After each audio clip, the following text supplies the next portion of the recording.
expressed in this podcast are solely those of the hosts and guests. All individuals mentioned are presumed innocent until proven guilty in a court of law.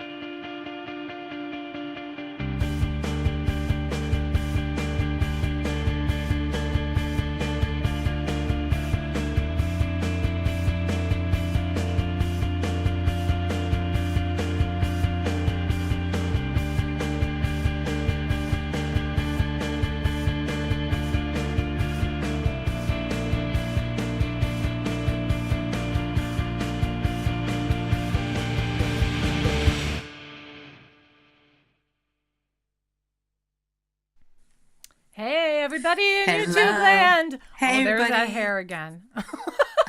Hey, everybody. I'm Carolyn. Don't forget to... Sorry. And this is my co-host, Jocelyn. Hi. Welcome to Moms for Justice. Don't forget to subscribe, like, and share.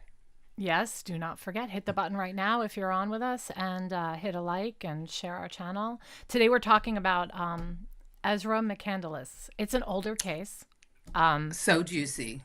It is real juicy. It's pretty juicy, yeah. And it's definitely weird. She's already been tried and all that, but we're going to revisit that trial. But she is definitely a piece of work. So you read about the case a little bit, right? Yes, I did. And it was Tony. Hey,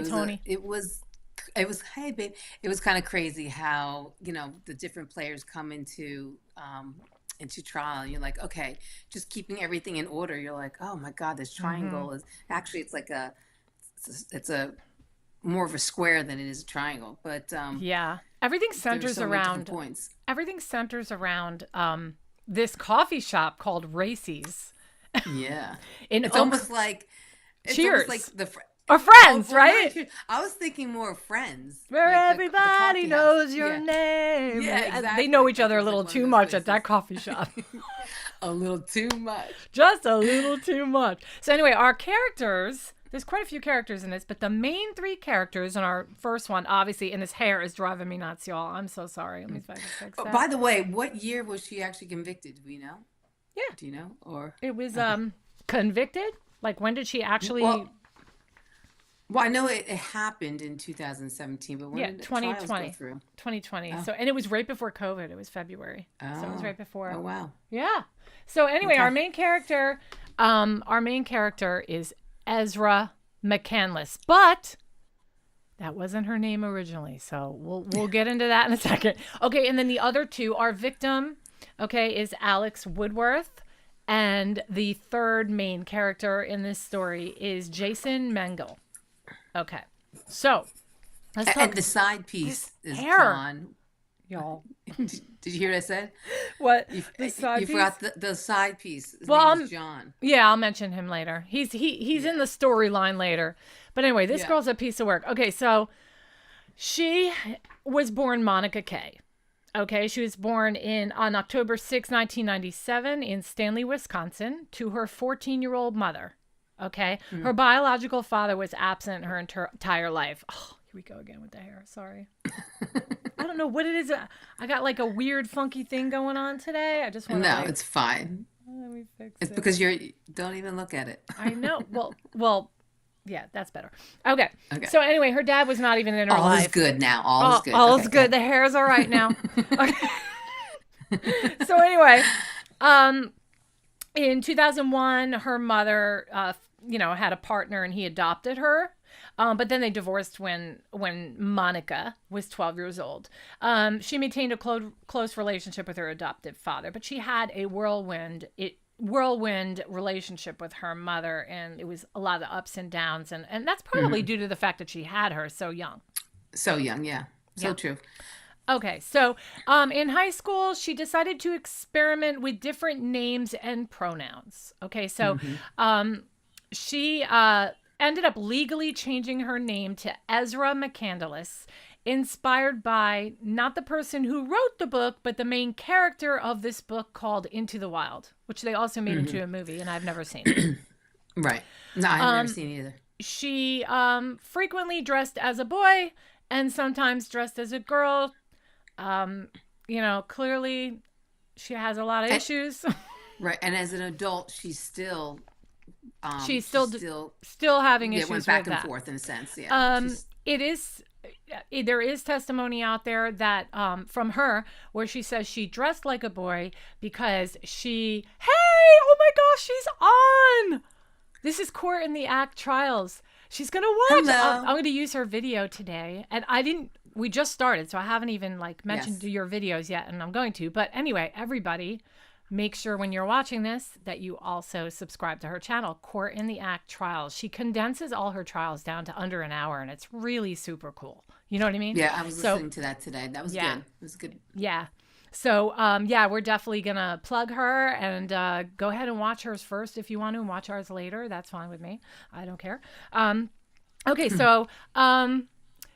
Okay, so after high school, she goes to college, but she drops out fairly quickly.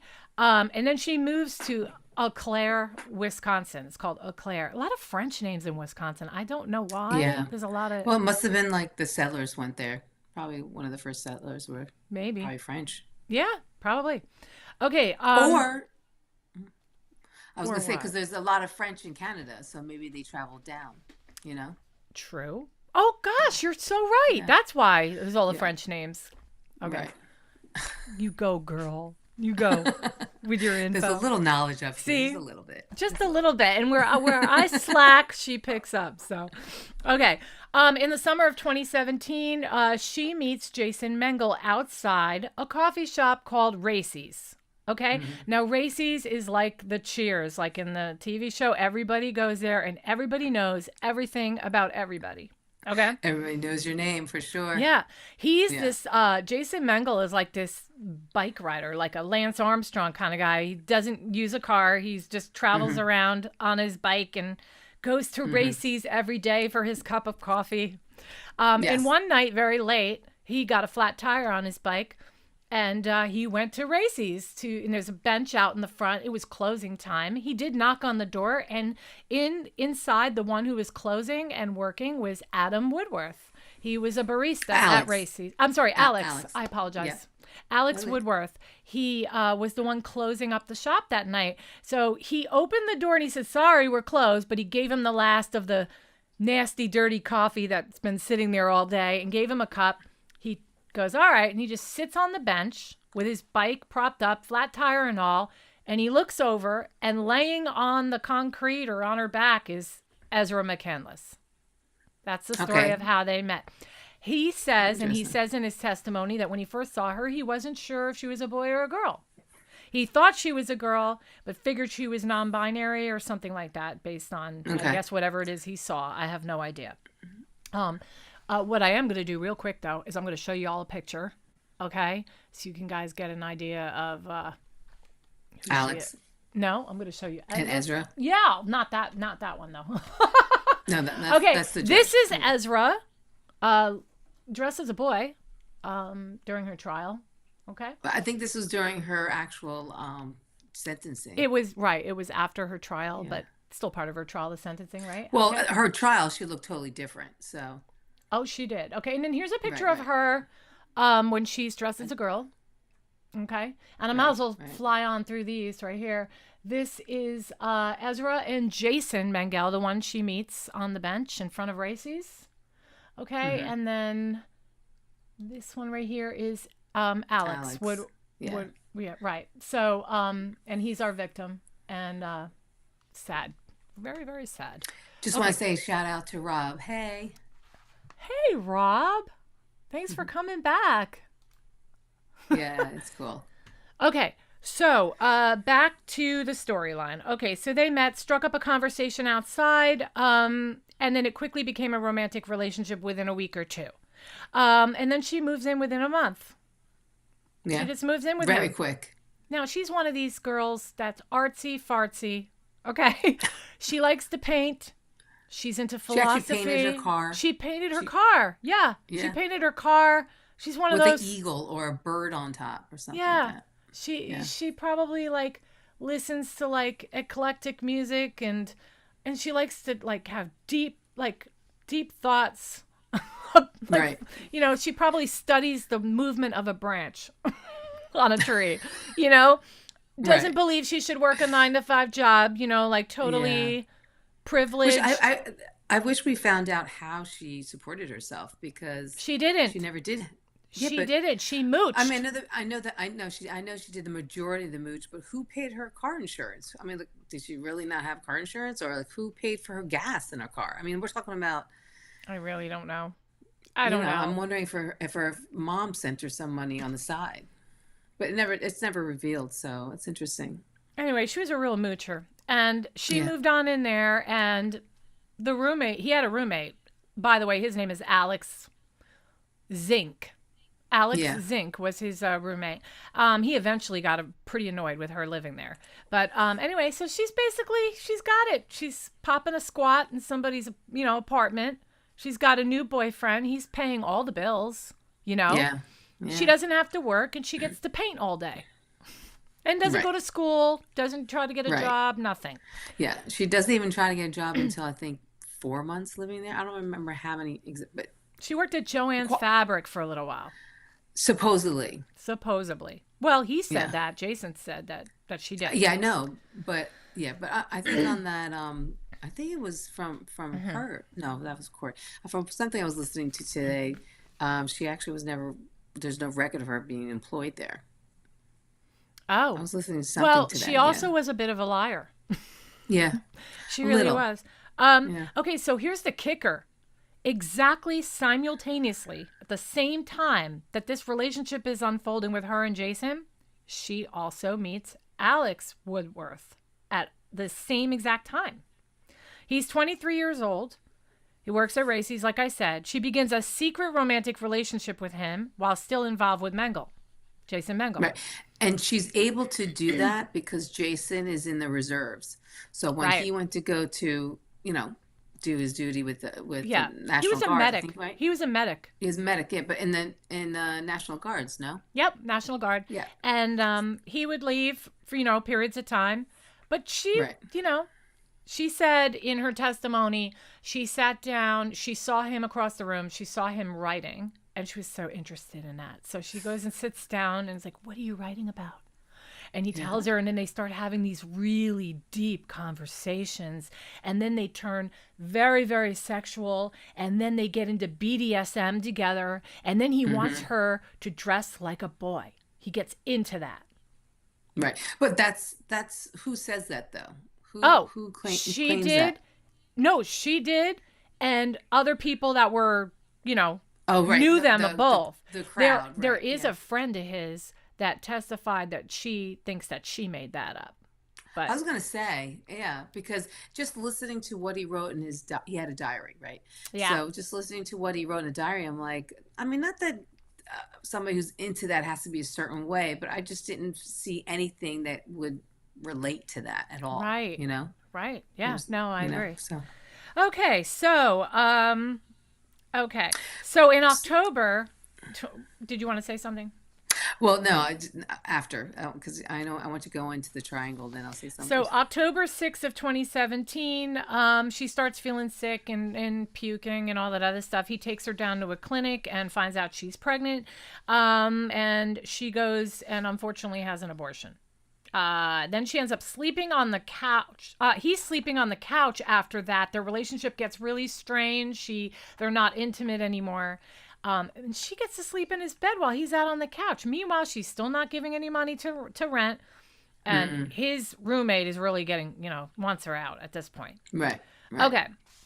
So then mid-February, while Mengel is away 2 weeks with the National Guard in the Redwoods, I think, something like that. Right. He goes all over the place, actually. Yeah. She moves back to her mother's house in Stanley, Wisconsin. But also at the same time, she begins having relations with one of Jason Mengel's best friends. Okay, yeah. I'll get into that in a second. But anyway, when he returns 2 weeks from his little getaway, she's living at her mother's now because she moved out. So he starts paying for her to be at a hotel. And while they're at the hotel, he looks at her phone and sees her having relationship, like a sexual relationship that's very suggestive. The text messages are suggestive between her and his friend, which is Jay Hansen. Okay. Jay? John. John, right. Jay Hansen. I just have his initial here. And he also sees text messages and discovers that she's having an affair also with Alex. Right. So now, did he screenshot it and send it to himself? He screenshot. Yep. He screenshot. Okay. Well, actually, when he testified, he said, "I don't remember exactly what I did. All I know is I sent it to myself. Either I sent it from her phone while I had her phone in my hand, or I screenshot it with my phone and sent it to myself." Right. That's just details. Okay. Right. So she panics and she tells him. First, she starts off saying that John Hansen kind of raped her, assaulted her, basically. Well, no, first she denied it. And then when he was like, what about this? Right. That's what I mean. I'm at that point when he found those messages. So he finds the messages and she's like, he raped me. He's been assaulting me. It was like 2 times at this point. One time she was drinking with John Hansen and another friend, and she said that she felt she couldn't keep up with them, so she just kept drinking to try to keep up with him. She realized that she was being carried upstairs and put to bed, and she just thought he was going to be taking care of her. Well, she woke up in the morning and she gave that whole speech about, well, a woman knows when you've been messed with, right? So that's how she explains it to Jason. Right. And I don't know if we'll get to that, but on the stand, Jason does say that before all this happened, he went outside to have a cigarette one day, and he looked back at the apartment window, and he could see John Hansen's hands choking her, and he was like, "What's going on? That's weird." I don't know. I think there's a lot. I think, you know what? If she talks about BDSM like she does in her testimony, and about wanting kinky stuff, like wanting to pretend she's a boy and all that, then she probably did some racy things with Jason too, right? So I would think that if that's true. No, because that's not true, because you could definitely have different types of sex with different people. Like, it doesn't have to be always the same way. You know, like maybe you only have vanilla with this guy, and you do the whole vanilla thing. Okay. You know, and this with this guy. You know what I mean? So it's not right. You know, maybe she just she never. I don't think she did that with Jason. So okay, so she admits to having involvement with Alex. At first, she's like, well, I was hesitant to do so. I felt pushed into doing it, but I did willingly go along with it. So she admitted to that, and then it's BDSM, and he preferred that she dressed like a boy. And then he goes down to Racy's coffee shop and confronts at the same time, because everyone's always at Racy's. Yeah. John Hansen and Alex Woodworth are there, and he confronts them both. I know, right? Knock them out. Right. So convenient, yeah. They had this huge public argument at Racy's. And on February 24th, McCandless sends a text message to Woodworth instructing him never to contact her again. And that is because after the so-called assault from Hansen, Jason said, hey, we need to file a report. You know, he raped you. So they went down to the police department and they told the police. They did a rape kit on her. And the police went and investigated, and they went and spoke to Alex. And Alex is like, he didn't rape her. And like, he sold her out and said, she told me she was willingly having sex with him. So the police dropped the case, which humiliated her. So now Ezra McCandless is angry at Alex for selling her out to the police. So she sends a text message to him saying, never contact me again. And that's pretty much when the romantic involvement ended with them. But she continued to communicate with Mengel, expressing her feelings of betrayal in all her journals that she attempts to send him, and he says, I don't want them. Wait, who's Mengel again? Jason Mengel. Sorry. Okay. Jason. Yes, okay. Jason's about had it. Jason's like, okay, this girl's a wacko, psycho, you know. Yeah. Okay. Yeah, he's actually almost 10 years older than she is. Yeah, that's my only problem with him, is that she was like 19 or 20 and he's like 33, 34.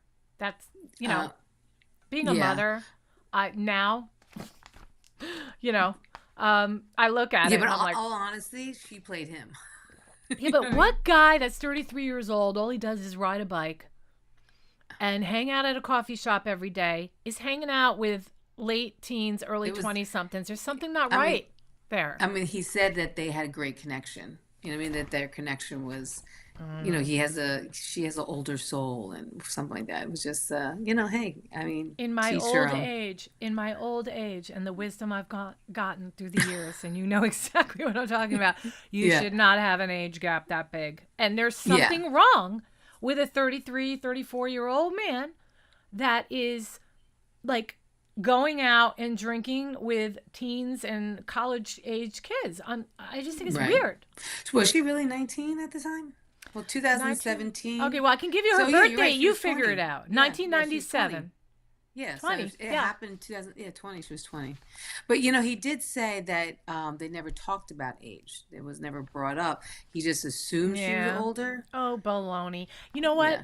Whatever. I've got the testimony. He gets in the car with her on their first date, and he sees the high school tassel that hangs off her hat. It's hanging off the middle of her thing, and then the next time they go on a date, it's gone. And he was like, I was wondering. No, oh, you think? No, maybe. He said the date, the year of it went off. Hi, Michelle. Hi. That's the pen talking. What is pen? The pen. Oh, she's probably now they're a little delayed, so they hear things a little after us. So it's probably about the journals when I made the comment about the journals. She's writing in her journals. Yeah, so keep that in mind. I've been meaning to tell you that sometimes a comment will be like, oh, you got to think back like 2-3 minutes. Okay, so the day of the murder. Okay, March 22nd, 2018. Ezra goes to, well, first she goes to the coffee shop. She goes to Racy's because got to get your coffee at Racy's. Yeah. She gets to Racy's where everybody knows your name. Oh, gosh. Who was she looking for? Well, because they're all there, so. Well, she shows up, and Jason Mengel is there, and he testifies that she walks in and she's got, his words were, she had a fire in her eyes and she looked like something was up. Like she was very determined. Right.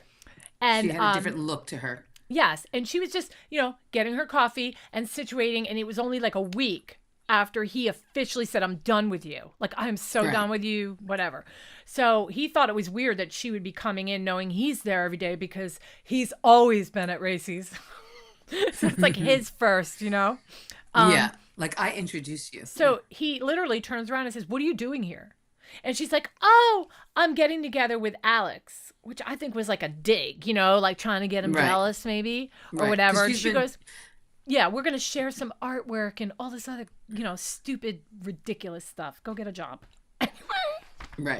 Anyway, so she ends up leaving to go to his house, to Alex's house. And she makes it known to Jason that she's going to be going to his house. So when Ezra leaves, Jason takes it upon himself to follow her on his bicycle. Yeah, because he didn't like the way she looked. He thought something bad was going to happen because he knew that the last time that Alex and Ezra were talking, it was under bad terms, Right. And he also testifies, I don't know if you listened, at one point he tried to slit his wrist. So he's got problems too. You know what I mean? Oh, no. Yeah.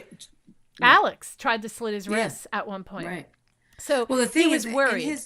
In his diary, in his journals, he actually was saying how much in love he was with Ezra, and that so apparently he also was saying that he wished that Ezra would break up with Jason because Jason treats her so badly. Yes, that's right. So it's funny because meantime, she's telling Jason how John raped her and he treated her so badly. You know what I mean? Like everybody treats her badly. I know. She's one of those brats. You know what I mean? Yeah. Right. She thinks the world owes her. She's entitled to everything. Okay. So she leaves. He follows her on his bicycle. I'm just imagining this guy in these like tight little Lance Armstrong shorts, just going down the street. He gets there and her car is in the driveway. It's left on. The door is still open. And it's idling. Yeah, and now he's like lurking. And what's funny is about this whole thing is that the neighbors are looking out the windows and they see Jason, who's genuinely concerned about these two who are very fragile people. I think he was. Yeah. Yeah, but it looked like he was like looking around, like he was a creeper. So somebody called the police and said, there's this guy on a bike walking around looking in the windows, and at one point he even goes, he goes, I need to go to Racy's. Racy's is racy. Isn't it? Yes. Racy's coffee. Yeah.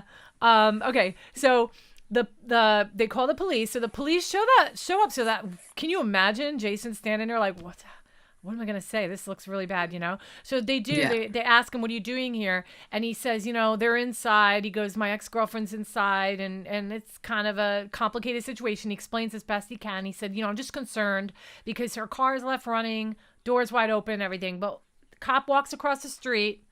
And then as he comes across the street, they come outside. And they're like, no, everything's fine. Everything's fine. So then they both get into the car. Alex and Ezra get in the car. And they leave. And that is the last time anybody saw Alex. And then Jason, alive. Yeah, alive. And then he goes on his merry way. Okay, and that was at 1 o'clock, around 1 o'clock in the afternoon. Okay, you guys following me now? Keep up. It's going to get racy.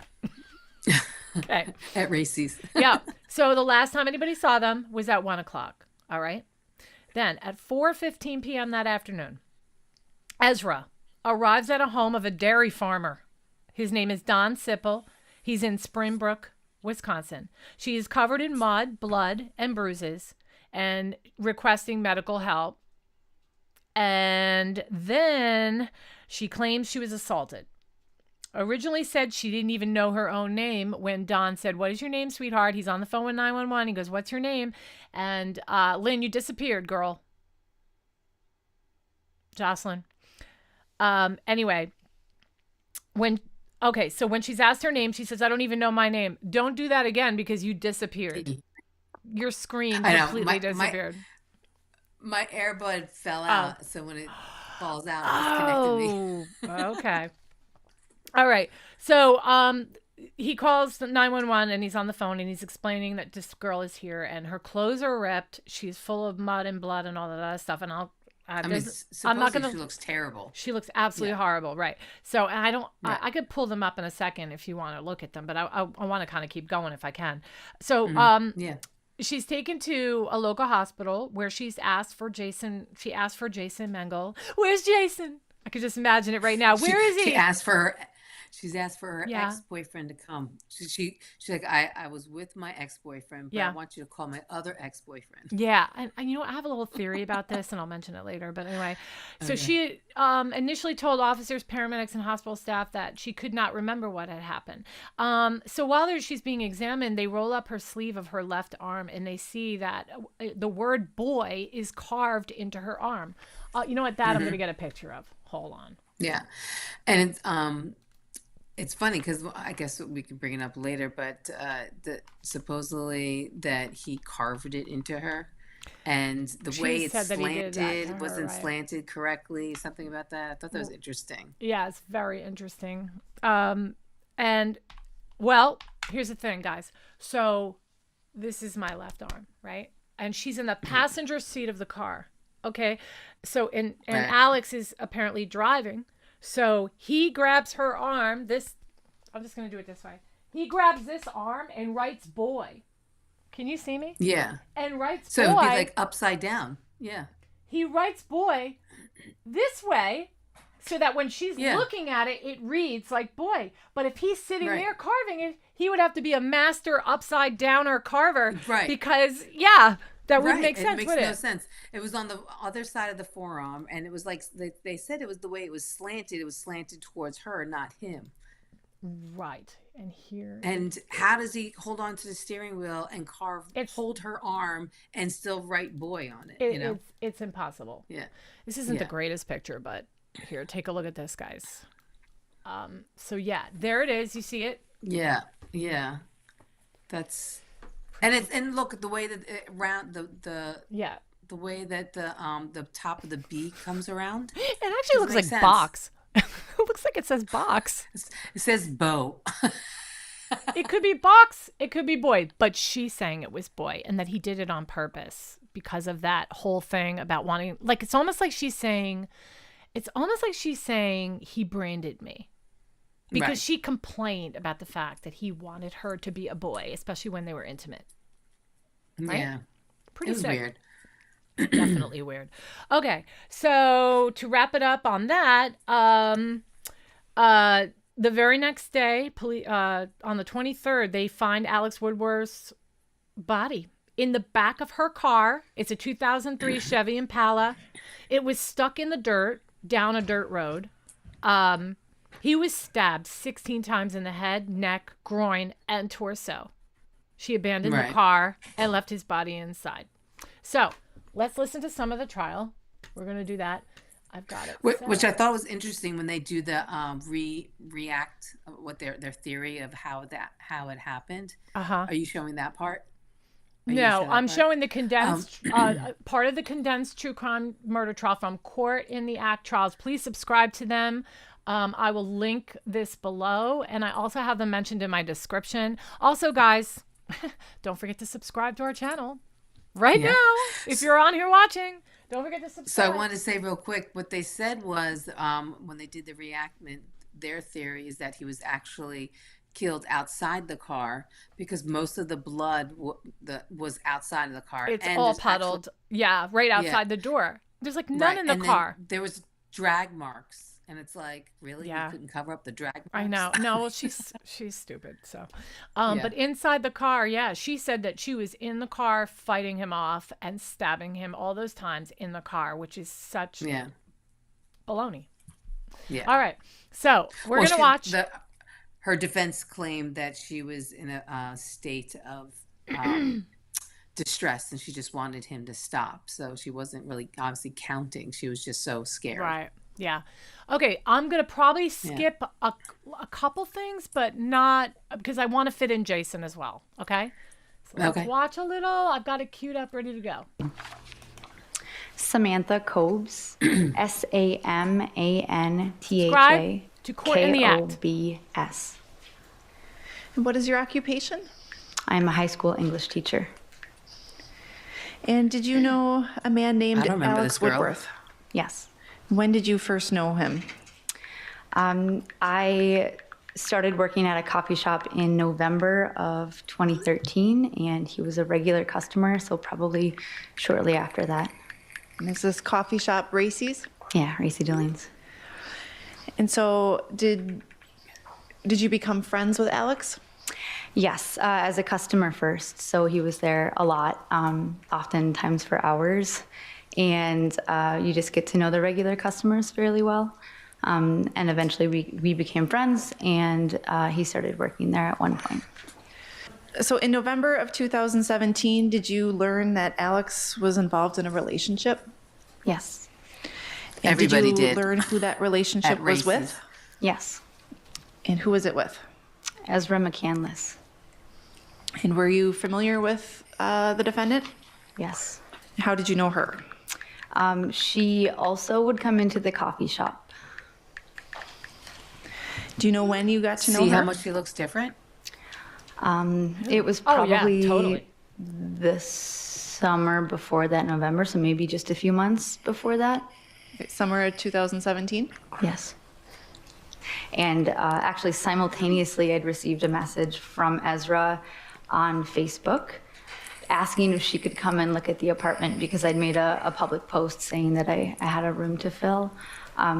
So when I was texting Alex about the apartment, I also told him that Ezra had reached out and was showing interest as well. Up to that time, I didn't know that anything had happened between them, but he asked if I could not mention him because they'd had a falling out the day before, which would have been February 24th. Did you also learn that there was a potential sexual assault investigation pertaining to the defendant and John Hansen? Yes. No foundation. No, Roy, I think this sounds like a foundational question. Were you aware that the defendant? Hey, I'm just stopping it for a second. Is everybody still out there okay? Because it looks like my other laptop, it shows up my internet is like acting weird. I want to make sure everybody's there. Just give me a thumbs up. And John Hansen had some sort of relations. Objection, no foundation.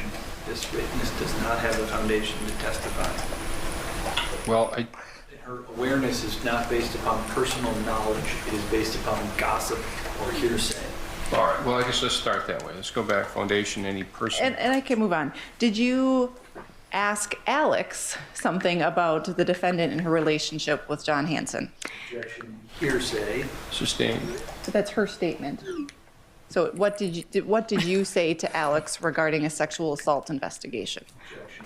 What did you say to Alex without any background or explanation? What did you say to him? I said, do you think she's going to also accuse you of sexual assault? Thank you for the thumbs And up, how guys. was Alex's demeanor when you made that statement? He said he didn't know, but he wasn't worried about it because he had months worth of text messages to prove that it was a consensual relationship. Bam. It's Christopher, Kristopher. Last name's O'Neill, O''Neil. And how are you employed, sir? I'm a police officer of the city of Eau Claire. How long have you been employed with the city of Eau Claire? 22 and a half years. I'm currently assigned to the patrol division as a road patrol officer. He's the cop that And shows did you up have that same to the assignment house on March 22nd when of Jason 2018? calls. Yes, I did. Were you working on that day? Yes, I was. And were you dispatched at some point in time that day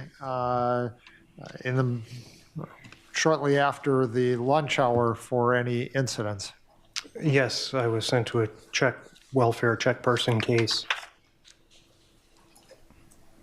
If you recall. I don't know the exact time, but it was shortly after noon. All right.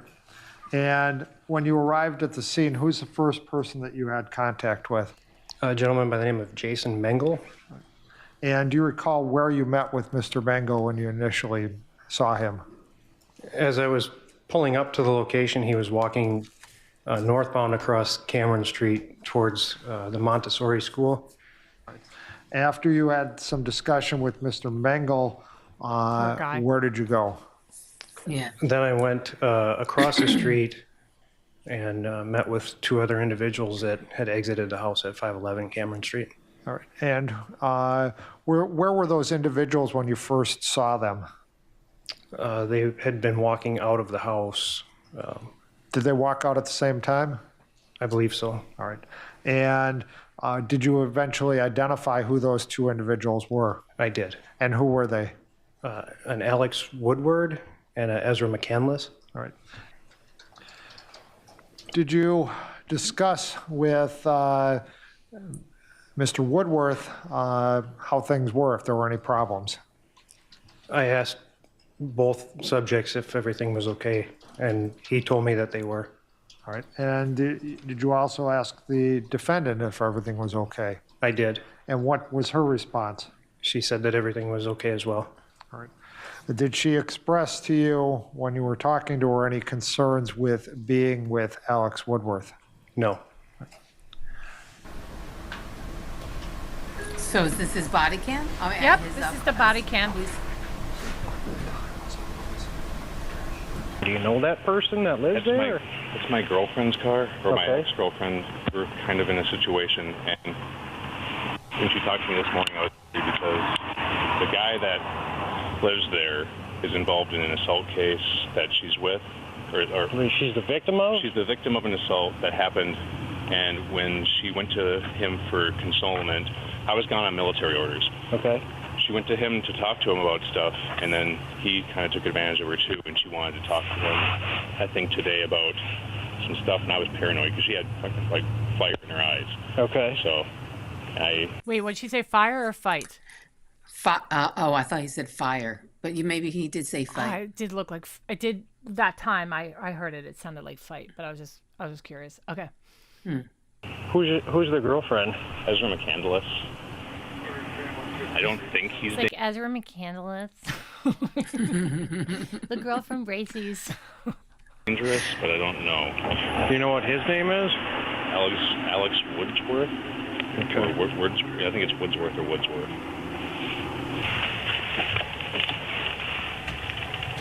William 108 headquarters, 1029.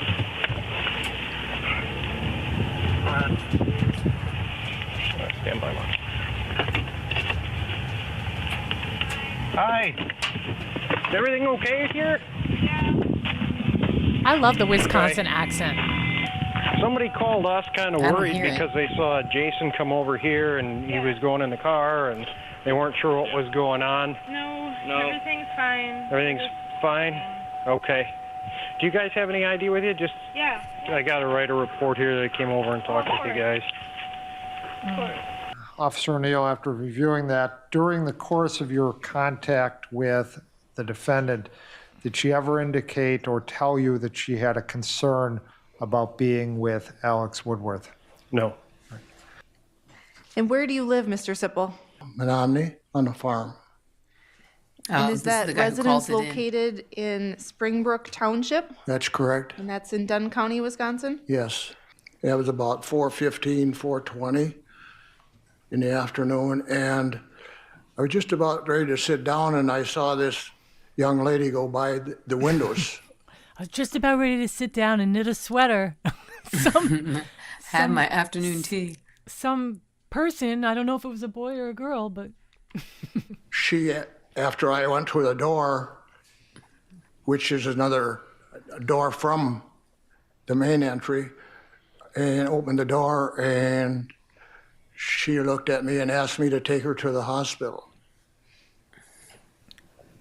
And how did you respond? It took me off guard. I didn't quite know what to do at that what time. are you laughing at? But Because his pause. a little bit later, she said she was attacked. And at that time, then I thought I kind of got my senses together, and I decided I'd call 911. Okay. And is she injured? Yeah, she's injured. Her mouth is kind of got some blood around it, and her clothes are all torn. Okay. And she's by herself? She's by herself. She walked to my house here just recently. But it's a young lady that's here that needs help pretty quick. Yep, I have an ambulance and some officers started that way. Did she say who did this to her? Did she what? Did she say who did this to her? No, she said she was attacked, assaulted, and she's from Eau Claire. 16, 22, 35 seconds. Okay. Yep. She don't have any shoes on. Okay. Hands are all muddied. Okay. Check your phone. I think she's probably walked quite a ways. I don't know without shoes how far she came, but... Right. Okay. And Okay. is she outside of your residence, or where is she? No, she's in. I got her inside. She's inside, okay. Yep.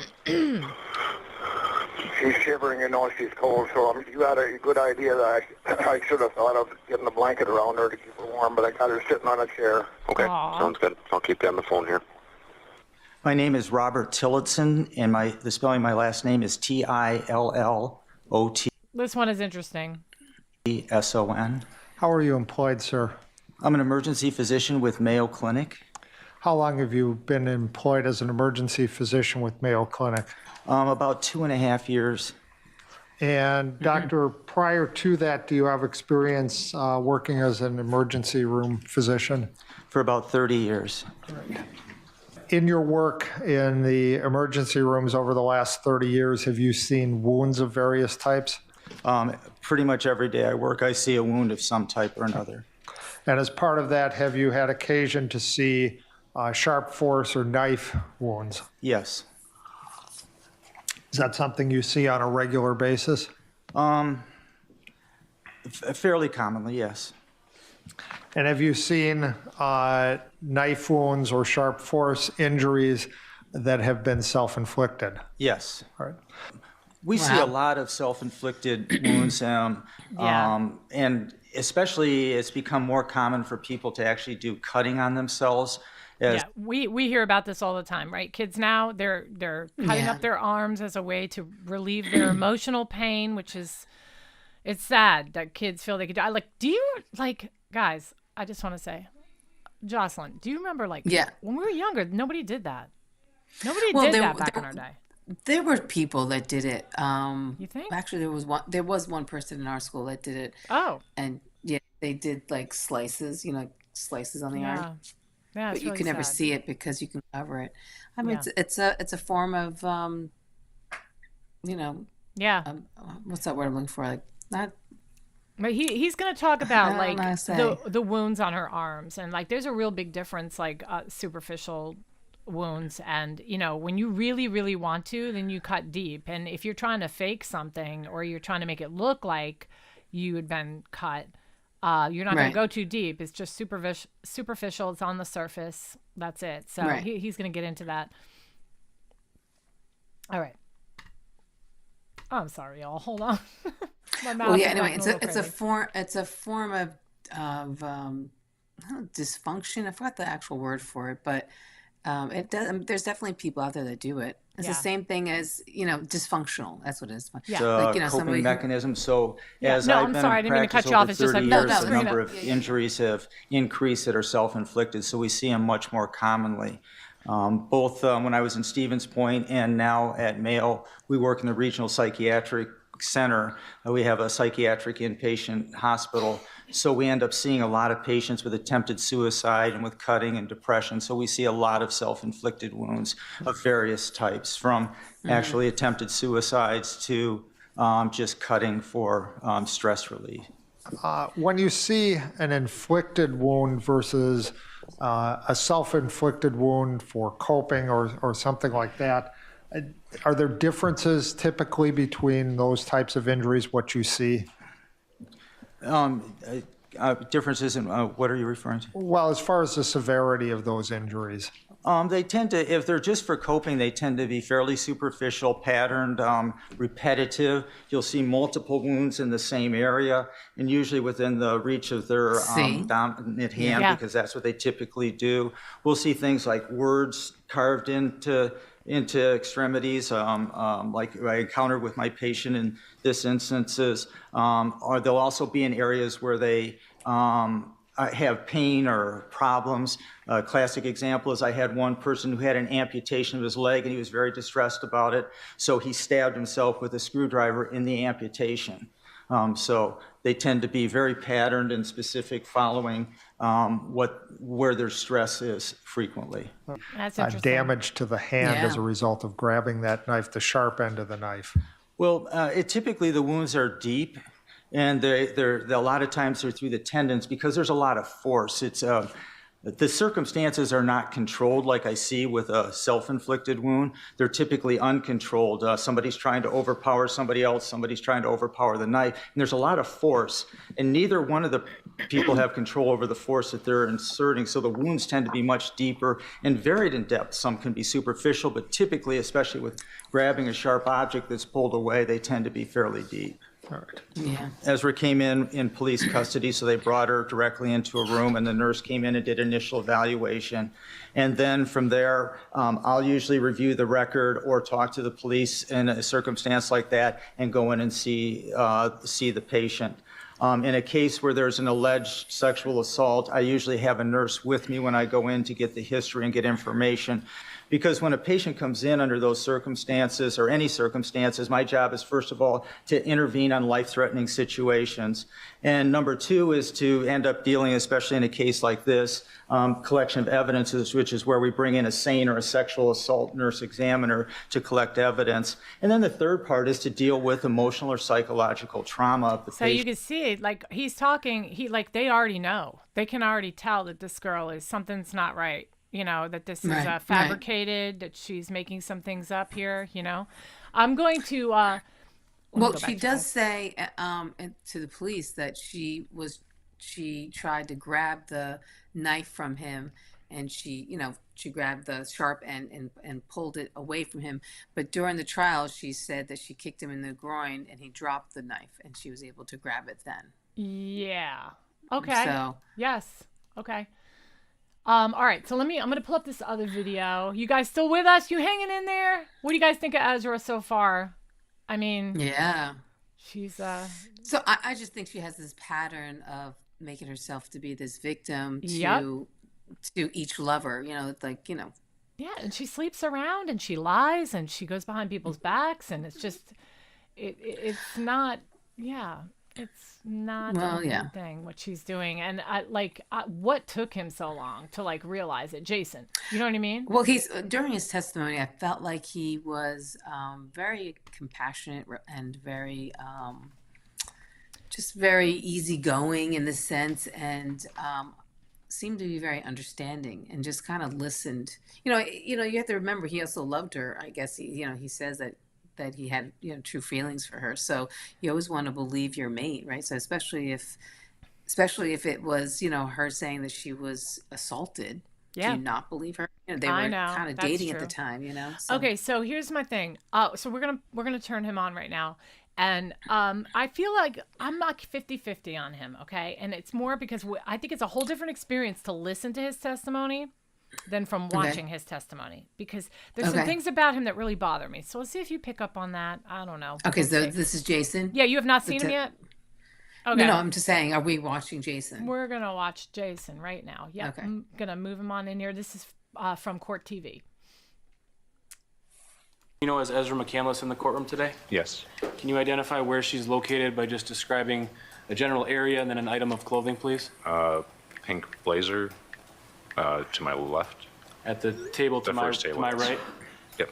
I'd ask the record reflect identification of the defendant by this witness. The record will reflect that the witness has identified Ms. McCandless. Now, was the defendant part of the Racy's crowd?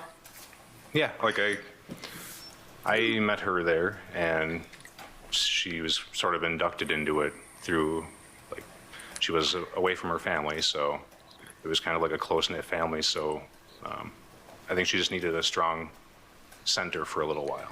And what was speaking of the summer 2017 to into early 2018, what was your relationship with the defendant?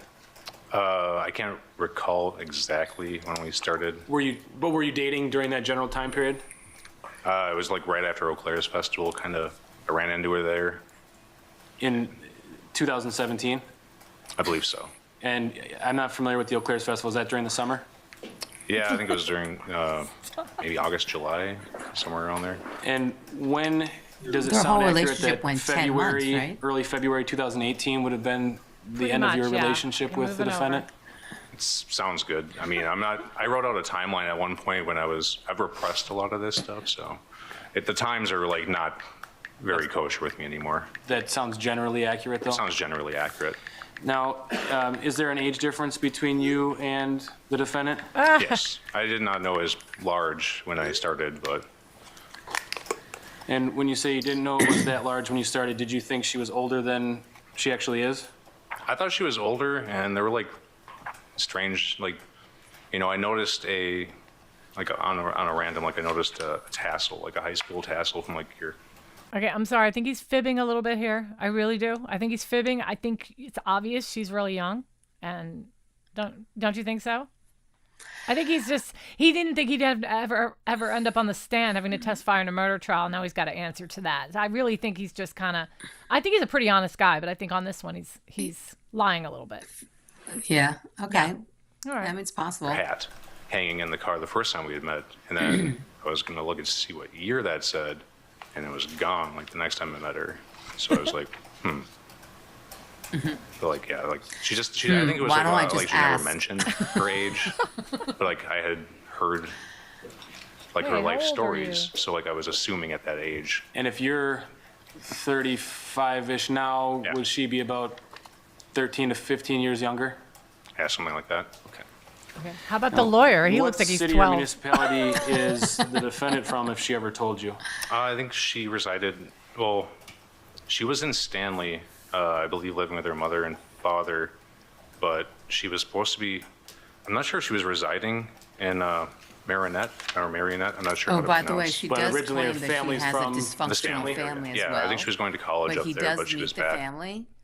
I'm sorry, what? He does meet she claims that she has a dysfunctional family, but when he actually meets the family, I guess for a dinner, he said that they were really nice, and he actually has a couple of their phone numbers. They kept in touch with some of her family. Yes. So it's another lie. It's another way of her, baiting people to think that she's, this.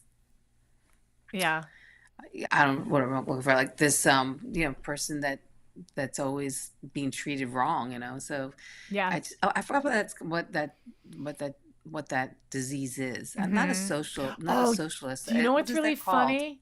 When exactly what? When? Like when you're always looking for pity, and you turn it around. There's a name for that. I just can't think of what it is. My girls are saying something like that. It starts with the N, doesn't it? Well, narcissist could be a narcissist, right? It's all about you is narcissism. Oh, Okay. You know what? Real quick, guys, this is so funny. All right, where are we at? 9:32 or 9:26? Oh no, about 9:26. Remember that. Don't forget that. Okay. But in the beginning of Write this it down. video, look at how she flirts with him when he gets on the stand. Watch this. This is so good. Mr. Mengel, can you please state your full name and spell both your first and last name for the court reporter, please? Oh, let me clean my glasses so I can L-E-E see you better. MENGEL. Well, apparently that It's Jason Lee Mengel. cardigan Yes, she's Roger. wearing, I know, he it's gave it his. to He her. gave it to her. Yeah. Where do you work? Look at her. At the moment, I cringe. was working for All right. FedEx, Yeah. but Where were we, going on a deployment 9:26? to the Ukraine, so 9:26. Okay, 9:26. All right, but we don't need that much more of this. was on All right, I'll like just the skip furthest to the left bench. She was on like the right bench. here. Oh, this is laying how down. they met. When you Which they say kind of already she, you're explained that. talking All right, about- let me move over Yeah, here. yeah. Hold on, 23. I've got this marked. 23. Right here. At some point early on in your relationship, did the defendant... Oh, wait, let me go back. What just happened there? Hold on. Was there ever talk about potential marriage at some point? I think we joked about it quite a bit. Like it was kind of like a running trend. Oh, Michelle said sociopath. I don't think we took it super seriously, but Yeah, we he had- gives me the jeebies. I would like call her my wife once in a while just for fun. She'd call me her husband. In a flirtatious kind of way? Yeah. No, I think he's cute. Yeah, I don't know. He's very gullible, though. Did you ever talk about having It's kind of a tool. having children together? No. At some point early on in your relationship, You messed did the up your defendant life, Ezra. get pregnant? Yes. And that was pregnant by you? I do not know like who's. As far as you know, there's I was no just, reason. I mean, yeah. At the time, I was like assuming that. You were Okay, for the record, he thought at that moment that he probably was, but later on, she was sleeping with multiple people. Yeah. And Well, it she comes had to. out that she never did know who the baby was, whose baby's father was. Oh, wow. Yeah. But you were paid in for a it. sexual did pay relationship for with it. her in that time period, correct? Yes. And as far as you know, it was at that point it was a. As far as I know, it was exclusive at that point. Okay. Yes. And was that in the September-October time period in 2017?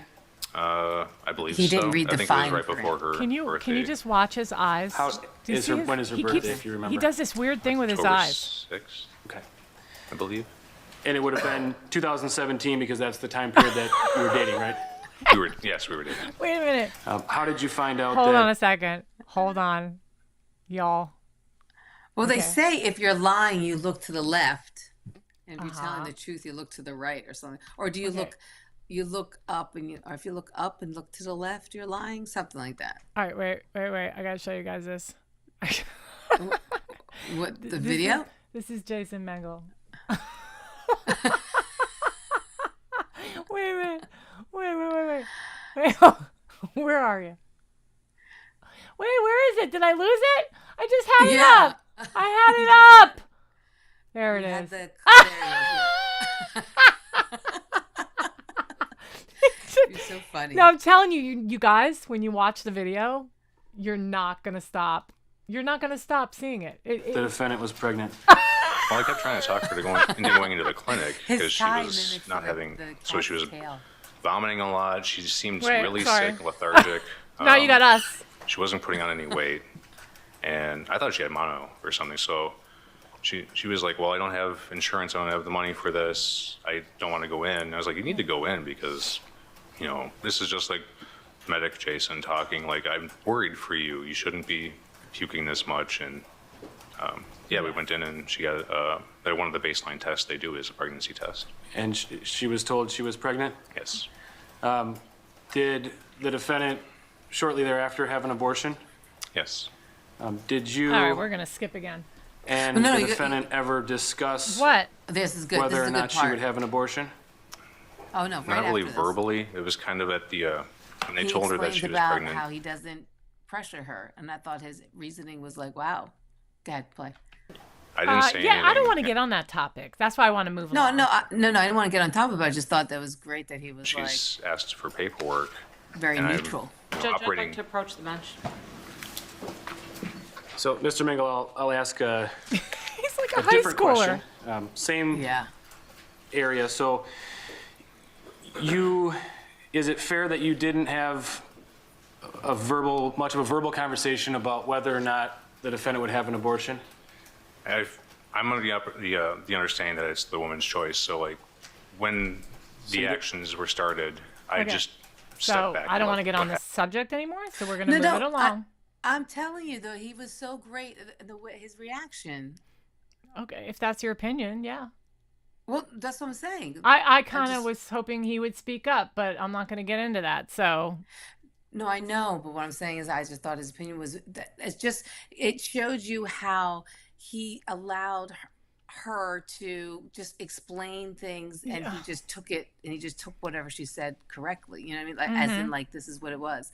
He's just very, like, easygoing and just kind of even-keeled kind of guy. I think he's a tool. Well, yeah. Obviously, but there is something very strange about him. Okay, let me hope it works. It's clocking on me here. Yeah, my whole computer's clocking. Oh, there we go. Okay.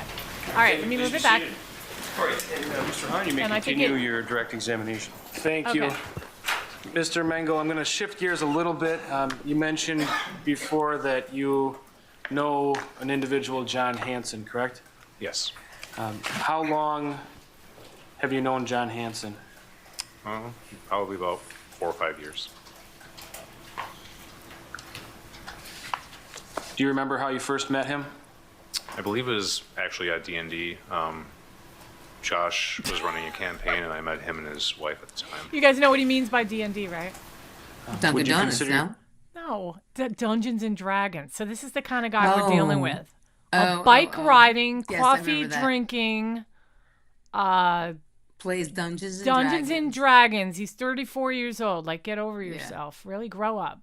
Yourselves, and we'll focus really on the there's summer plenty of men who 2017 still play PlayStation through March of 2018. So the same kind of time frame we've been talking about already. Were you friends at that time? It's like a cult. D&D. Oh yeah. Did you ever hang out with John Hansen as well as the defendant at the same time? Yeah, on multiple occasions. Well, they were friends. At races. At races. As far as you could tell, were the defendant and John Hansen friends, or were they acquaintances? They were friends. They had interests and hobbies.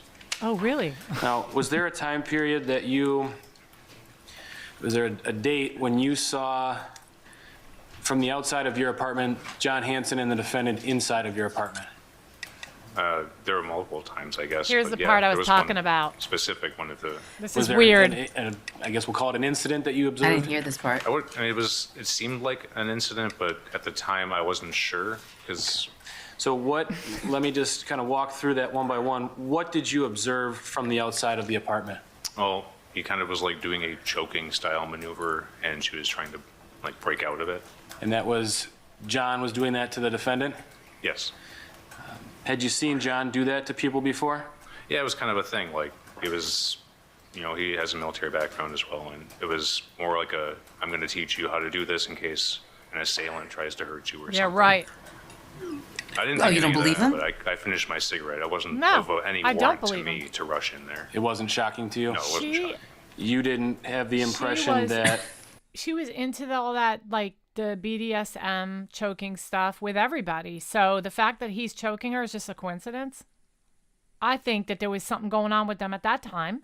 And he was like, manhandling her a little bit while he was outside.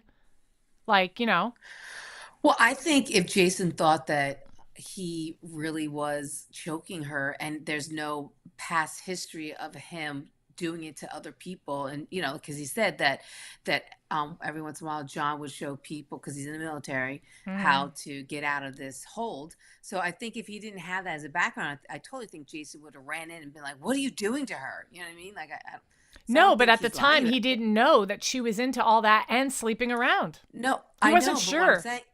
I understand that, but at this period of the testimony, he's saying that he did visually see them through the window, and he was like choking her. But he said that he's also seen other times that he's done it to other people, like to show them how to get out of that hold. That's what he just said. So I don't think he's lying about actually seeing that. No, I don't think but I feel like we know, now that we know all the information, we know what was really going on. That's what I meant by that. Yeah, you froze up for a second there. Okay, all right, we'll play some more. The defendant was in any real danger? Duress, no. So you finished your cigarette, and then you walked in. Do you remember what John did? He seemed kind of shocked, and then he left. Now I want to talk about February. Do you remember, so this is February 2018, do you remember being away on military assignment during that time period? Yeah, I believe so. Do you remember approximately how long you were gone? It was probably about 2 or 3 weeks. So what I was going to say before is that when the cat goes away, the mouse shall play. Because every time he went away, she played. Was the defendant still living at wait, your I'm going apartment to in the stop and go beginning? back to the other one now. Court in the act. Okay, so did I create... What are we going to see now? Well, I'm gonna leave Jason Mengel now because we saw a little bit of him, right? So I figured we'd go back and finish the other one and skip through anything that, because I don't think we need to see all the forensic stuff. We can just get right to it. Right. And John, do you have anything on John? No, he did not. In testimony? That's a really good question. I'd have to, you know what? I watched the whole trial like in its full without any cuts back when it came out, and I don't remember now. Okay. Yeah, I don't remember. All right. So tell everybody about our channel for a second. I'm just going to go ahead and pull it up. Please like and share and subscribe to our channel. We would super appreciate it. Thank you. Yes, definitely. And so I don't know what else am I supposed to say. Don't forget to check out our crime tunes. We got some awesome crime tunes. Carolyn created all the songs. She's amazing that way. And they're actually really catchy. They're really good. Thank you so much. I appreciate so cute. it. All right, I wrote one on Ezra today. Did you? I didn't see it. Okay. But I will definitely tune in after. Yes, definitely tune in after and share it with anybody you know. Okay, so all right, so here we're back. Over here, this guy. I'm gonna skip through this guy, I think. Let me see. Hold on. And I've got to he's the doctor. Or alleged he pretty much assault. said that, I'm on Happened. her. Kind of a thing. Yeah. And then kind of a triangle that looked like a Y. It almost looked like the word boy, and then there was a line across the top of it. And they were all patterned back towards where somebody would actually be in the orientation, where if you were writing on a piece of paper, they would be oriented towards you, which is typically what I would see when somebody did letters in their own arm. There was some abrasions on the back of her hand, more prominently on the right hand. There were abrasions on her right leg, and then when I examined her with the sexual assault nurse examiner, there were these linear abrasions in her right groin. Now, as far as the injuries themselves, what doesn't type look like he of wants to be here at treatment all. did those injuries require? They were all very superficial. None of them required any repair or any sewing. They were just basically cleaned. All right. Okay, let's skip through. And how long have you been employed in law enforcement? 27 years. The following day, on March 24th of 2018, do you recall searching the ditch lines? Yes. And why were you doing that? Just in the event there was other evidence missed during the evening search, we still had that area. An officer on scene for security during that time. Okay, keep going. Was there less snow cover as you traveled up that road? Yes. This is when they find the car and the body. And was a knife located then near the driveway to Sippel's daughter's residence? Yes. And did you observe that knife? Yes. And what, if anything, did you do? Deputy Feeney had told me he could see a knife in that location. I messaged Sergeant Kurtzall's a picture of the knife since he was at the autopsy. They requested some measurements, so we provided some estimates on the length, width, type of knife it was without handling the knife. And then Exhibit 441. Whose knife was That's it? a measurement of a knife blade. That's a good question. I have no clue. My name is Kevin Scott. My last name is spelled S-C-O-T-T. I don't mind skipping through some of And that. See, how are I you personally employed? like the I don't know about you guys, but and Lynn, you tell me what you think, but I personally like the firsthand, like personal life experience type testimony. Do you know what I mean? Over the forensic. I like to hear the forensic. I want to hear the evidence and everything, but it's more interesting for me to find out, like, you know, what the friends say or mom says or the son says. Right, You know what I'm saying? Like, I don't know. Do you like that testimony or do you like the I'm forensic probably- side? Yeah, I'm probably the opposite. Yeah. Well, that's kind kinda cool. That's kinda cool. Okay. So I'm interested to hear what this Kevin Okay, Scott all right. has to say. Sure. I am a DNA analyst at the Wisconsin State Crime Laboratory in Madison. How long have you been employed as a DNA analyst for the State Crime Lab? I have been there for about 6.5 years. I thought he was And gonna were say you 6.5 working months. at He the looked like crime he just lab in graduated, the too. spring, summer, and into the fall I and want winter some of that water over of, there. 2018? Yes, I was. Give us an idea what DNA is. Yeah, so DNA stands for deoxyribonucleic acid, and it is the genetic material that is present in all living organisms. It is the blueprint that codes for all structures and functions within our body, and we inherit DNA from our parents. Half of our DNA comes from our mother, and half comes from our father. So your DNA will be the same regardless of the source of where that DNA comes from. So the DNA in your blood will be the same as the DNA in your skin and the DNA in your mouth. So this allows us to make comparisons between different sources of DNA, regardless of which bodily fluid it may come from. So two common methods that DNA is collected are by swabs or by cuttings. So a swabbing is essentially taking an oversized Q-tip and rubbing it against an item of evidence. Yeah, but we know all attempting this. to Yeah. transfer Let me any skip. DNA Fast that forward might be on 10 the item seconds, onto yeah. that swab. And then we use that You're swab making for me further dizzy. analysis. Hold on. In addition, we can You want Like we, obtaining a sample is by using a buccal swab. yes, it is. Right. If you have a deceased individual, We know this. Million being approximately 1,000 times the world's population. If it's more rare than 1 in 7 trillion, we will simply state that this person is the source of that DNA profile. what can you tell us about that boot and what you did with that boot? Were you able to obtain a DNA profile from that swabbing or from that boot? Yes, I was. So the swabbing of the reddish-brown staining on the side of the boot, I obtained a male DNA profile, and I concluded that Alexander Woodworth is the source of that DNA. And did you do that from a swab, or did you have to actually take a cutting from that boot? So the reddish-brown staining was a swab of the boot. Okay. In addition, I did take a swabbing and a cutting of the interior of the boot, attempting to obtain DNA from somebody who may have been wearing it. And in this cutting, I was able to determine a major female contributor profile, which is, again, that DNA profile from that one female individual who contributed the most DNA to the mixture. And I concluded that Ezra McCandless is the source of that major female contributor DNA. All right, so to summarize, Busted. the area where you confirmed blood was Alexander Woodworth, and the interior was the defendant. The interior major contributor, yes. Yes, or swabbed on there. It was another area of staining on the right thigh. It was higher up than that first area of staining.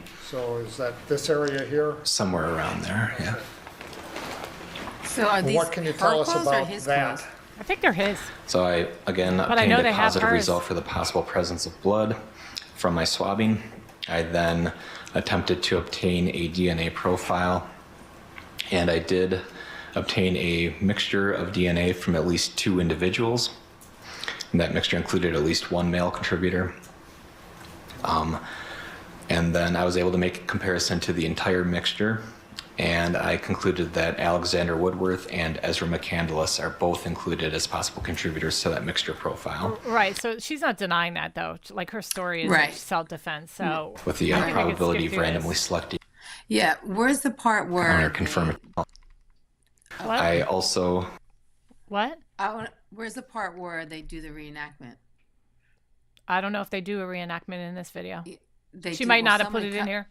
Well, Oh. it might not be Well, in not- here. It's not a video. It's just somebody. It's somebody from the state saying we believe that this is what happened, kind of thing. Oh, well, I'm sure it's in here somewhere then. If you're talking about like they're summarizing it. We see marker 9 there. What can you tell us about the swab from marker? These are all just the blood swabs. Yeah. Okay. Yeah. We know that it's their blood in there, so. Right. But he says that most of it's on the outside. How are you employed, sir? I am currently employed by the City of Eau Claire Police Department. And how long have you been employed by the City of Eau Claire Police Department? I've been employed by them since 2010, so just about 9 years. And prior to that, did you have employment in law enforcement? Yes, I did. And what was that? I worked for the City of La Crosse in Wisconsin Police Department. And how long were you employed by them? I got hired in 2004 by them. Right. And did you work continuously until you started in Eau Claire in 2010? Yes, I did. And do you have a current rank with the Eau Claire Police Department? I am currently assigned to the detective division, and I'm a detective inside that division. Okay, we don't need to hear all any of this. With a few interviews, specifically with Ezra McCandless Okay, on the 24th, I believe it was, of March. Interrogation, I think. Due to the fact Right. that I've spoken with her and have a rapport with her. Did you have some involvement in the attempts to find Alex Woodworth on March 23rd and March 24th? Yes, I did. Can you just generally, we'll talk a little bit more about it in detail a little later. What later. generally did you do in the attempts to find Alex Woodworth? On the 23rd, I went and spoke with Ezra at Mayo Health System to see if she had any idea or remembered anything more that could help direct us to where Alex and her vehicle were. Did he say mental health system? No, I don't know. Hold on a minute. I think he I said also mental went- health. On the 23rd, I went and spoke with Ezra at Mayo Health System to see if she had any idea or remembered anything more that could help direct us to where They might have. She might have been treated No. like superficial wounds. No, and then sent Mayo. Oh, Mayo. Alex Okay, and her vehicle gotcha. were. All right. I also went to Alex's house, spoke with his roommates. Then I also went down to Racy's coffee shop and spoke Racy's. with Of course, you gotta go the there. barista You that gotta was go working to Racy's see if and get a Alex had pumpkin been latte. in, or if they knew the next time he was supposed to work, so we could try to make contact with him then. I think I'll stop on by Racy's and get myself a latte. Of course, I went there to get myself a latte, and then I just spoke to everybody. Yeah. Found out all the dirt on everybody in town. All right. Okay. And then we were talking, and then Alex That's suggested her. we go somewhere to talk, and I said, okay, that seems okay. Okay. So, you know. It's a weird noise in the background. Continue. And then after that, we were talking and stuff, and I was like, I really want to go to like a park and stuff. And I just remember I keep saying that. And then after that, my brain just starts to like So, fizzle. all right, so you're at his house talking, you decide to go someplace to talk. hmm Where did you end up going? I suggested we go to Owen Park, and I don't know if we actually went there or not. Because I remember going to Owen Park, but I don't know if I actually got to Owen Park or not. That's the scary thing. And then I just kind of remember just trying to explain myself and stuff, and then it just kind of gets like fuzzy for me. And Okay. I just feel like all I can feel is like anxiety and like pain Okay. and stuff. Okay. It almost feels like kind of like if somebody would have blindfolded you kind of feeling. Okay. Interesting. Mayo Health System, court in the act trial said. Yeah. She was there for mental Right. health. That's when the interview happened. Thank you. So she, like Okay. you said, it was just superficial wounds. I mean, she just needed ointment and she was on her way. So they didn't let her out right away, I guess. They just put her into the mental health department for a while to be Right. evaluated. Something, Probably. Which is understandable because she needed evaluation, clearly. Right? That's good that they do that. Yeah. Yeah. Yeah. Hey, everybody, don't forget to subscribe then- to Court in the Act. You get found in Menominee. How do you get to Menominee? I don't know. I just kind of felt like I woke up. Yeah. And I was scared, so I was just walking down the road. I just remember sitting in a chair at the old man's house. Okay. And then he called the ambulance and stuff. And then they took me to the hospital, and I've been here since then. I had to get exams and stuff done. I took my clothes. Did you guys crash a car? I don't think I crashed my car. I mean, if you did, I would like to know just so we can go find it. I mean, you're not in trouble. I don't remember crashing a car at all. Okay. I think I really remember crashing a car because I've been in a few accidents. Mm-hmm. And I can't forget those. I mean, it's the part that we're having, like, obviously we can't find Alex and we can't find your car, so it's a little concerning to us. Yeah. I just remember being really scared and just being in pain. What were you scared of? She remembers being really scared and being in By pain, who but she or knows what? she didn't crash the Alex. car. Okay. Yeah. By him doing what, She thinks though? she went to Owens Park, but she's not sure. By him? No, she didn't even know her own name, remember? She didn't remember who she was. No, actually, she said after a while, she said her name, her birth name. Monica. Court in the Act trials say Ezra and Jason's full interrogation are on my interrogation channel if anyone's interested. Yes, definitely. Oh, nice. Yes, Yeah. I'm watching that tonight when I go to bed. 'Cause I listen to stuff as I go to sleep. But yeah, that's awesome. Okay. Harming me and making me want to do something he wanted. Okay, what do you mean by that? He's been upset at me a couple times when I would go over because I was kind of seeing Alex for a little while because I was very confused. And he would get kind of upset when I was too sensitive or in pain and stuff during those interactions. You get that, right? Like Yeah. the BDSM stuff. Yeah. Yeah. Okay. Who was Jason was or Alex was? Alex. Okay. Alex. Did Jason do something to Alex? No. Ezra McCandless.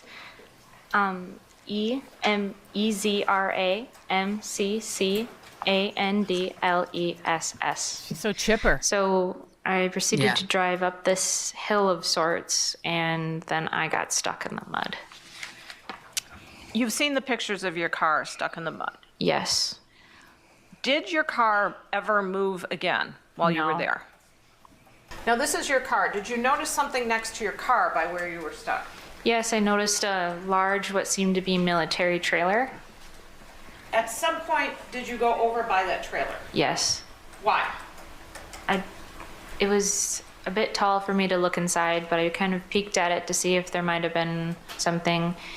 I stopped focusing on it and I decided to go sit, just kind of on the hitch of the trailer. As I was sitting there, he approached me from behind and he wrapped his arms around me. It was kind of a hug. So? What happens after he gives you the hug? After he gives me the hug, and I tense. I think he felt that because he let go after he held me for a while. And I think he could see that I was breathing. I was trying to breathe through some anxiety, and he suggested that maybe I should go lay down or look around in the car again. All right. So you're feeling that he's referring to as an object. What else are you feeling at that point? At that point, I'm not so sure how to really think about what was happening. I was a little confused because he hadn't come on to me earlier that day. I didn't think Come on, to hug somebody. he was going to do this. I was starting to feel my anxiety come back full force. Go ahead, As I was my just leg asking again. is between his knees at that point, gripping the seat, I decided then to knee him in the groin. What happens when, well, you decided to knee him in the groin. Did you actually do it? Yes. What happens then? He reacts and he drops the knife at that point. When he drops the knife, what do you do? Instantly, I grab the knife and I've used my arm to pull myself into the footwell. And that's when everything really starts to happen. What I start doing is defending myself. As Alex is grabbing me, I started stabbing him anywhere and everywhere I could. I didn't know what was happening. Just so you guys know, he had absolutely no defensive wounds. He had none. That's right. And if I could play all of the testimony, but I've watched this trial and I know that it was testified. There's no defensive wounds on him at all. Right. So, I mean, that was stated. Yeah. I needed to get away. I just needed to get out of the car. Were you consciously aiming for any particular place when you were stabbing him? No, it was happening fast, and it was anywhere and everywhere. Do you have any memory of the order in which you stabbed him at all? No. Dr. Thomas, would you please state your name and spell it for the record? Lindsay, Lindsey, Why? Thomas, Because she's forensic Thomas. pathologist. Oh, okay.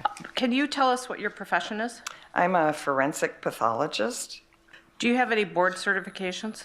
Yes, I'm board certified in anatomic pathology, clinical pathology, and forensic pathology. What year did you begin working as a forensic pathologist? Well, I finished my fellowship in 1988, so 31 years. I'm going to ask you about testifying. You've had a long career, so I'm just going to limit it to the past 10 years. In the past 10 years, have you testified in court regarding forensic pathology? Yes. And in those past 10 years, approximately how many times have you been called as a witness by the prosecution? I think it's like 34 times, so it's about 60% of the time that I've testified has been for the prosecution. How many times for the defense in a criminal case? I think 6, so about 11% of the time. Okay, well, those numbers don't add up to 100, so are there also civil cases? Yes, so civil cases are like wrongful deaths or motor vehicle crashes, nursing home deaths, things like that. And that's the rest, like 30% of the cases. First of all, what is the definition of homicide? So, as forensic pathologists, we have 5 options for manner of death. It's natural, accident, suicide, homicide, or undetermined. And homicide is a term that we use when the death is at the hands of another. So, for example, we might use it if 2 people are out hunting and one inadvertently shoots the other person. We would consider that a homicide because it's death at the hands of another. Like, sort of the flip side is motor vehicle crashes we consider accidents, even though the person may be charged with criminal vehicular homicide. So the point about our terminology for homicide is it doesn't translate into a legal term. I hear you. It could be, self-defense, it could be manslaughter, it could be murder, it could be any range of things. But from our perspective, it's just death at the hands of another person. Slide number 12. This depicts sharp force injury number 12 to the scrotal sac, correct? Yes. And looking at this wound to the scrotal sac, it would have bled profusely, Let's just hope correct? it's not the first Yes, stabbing. it looks like there's bleeding within the scrotum. Let's hope it's not the what? And if we go to the next slide, slide 13, Oh! that injury correlates. When that first went up, I thought that maybe that was it. I was trying to pause it.